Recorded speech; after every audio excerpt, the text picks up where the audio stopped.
can converge. So this xe that equals to x, and so now this xe should be my exact solution. So I can do a format log and see this xe better. Let's just compare the last three digits, 582, 582. So yes, so that's good enough for me. So now, I can generate the sequence, this xk, by Newton, by running Newton's method. In this code, it's just running Newton's method. It has two variables. Two variables that pass in. One is like this n, which is how many iterations you want to run. Because it's an iteration, so you better stop somewhere. And here x naught is the initial guess where you want to start this sequence. So in this case, I only want Newton's method to run 10 steps. And my initial guess is x naught equals to 1. So I run that. You see I get a sequence. I start from x equal to 1. And I quickly converge. You see how many steps? 1, 2, 3, 4, 5. Within 5 steps, my Newton's method converged to my computer's precision.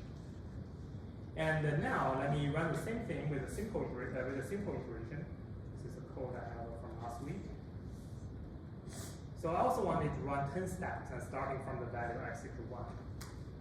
So you see after running 10 steps, you see it's not quite there yet.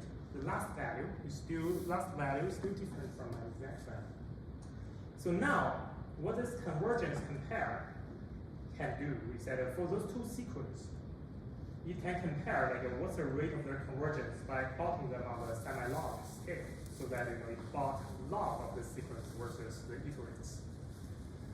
So I can do convergence compare.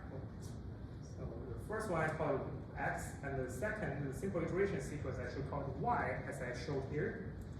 And then I can compare the convergence. Compare of x and y. If I do it,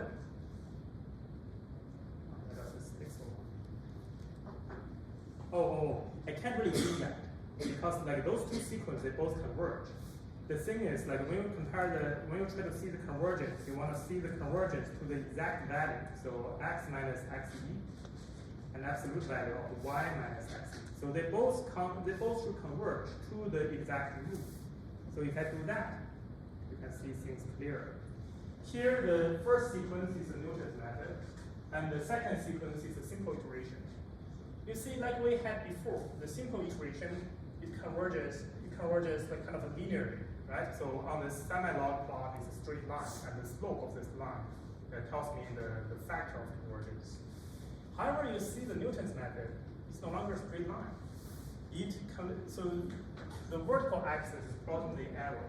The arrow drops down faster than linear. That's what we mean by superlinear. So it's something even faster than linear itself. And in this case, next lecture we're going to prove it is quadratic. And you can see the arrow quickly dropped within 1, 2, 3, 4, within 4 steps, the arrow level dropped to 10 to the power of negative 15. However, if you run one more iteration, you see the arrow start to level off. Well, if you know computer, why does this arrow start to level off here?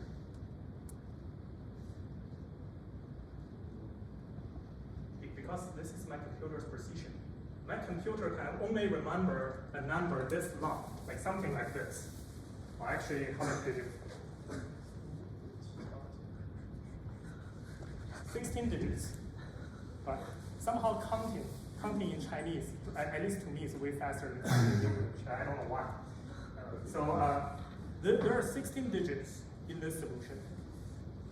And here, you see, my arrow doesn't improve too much after I already got like 15 digits.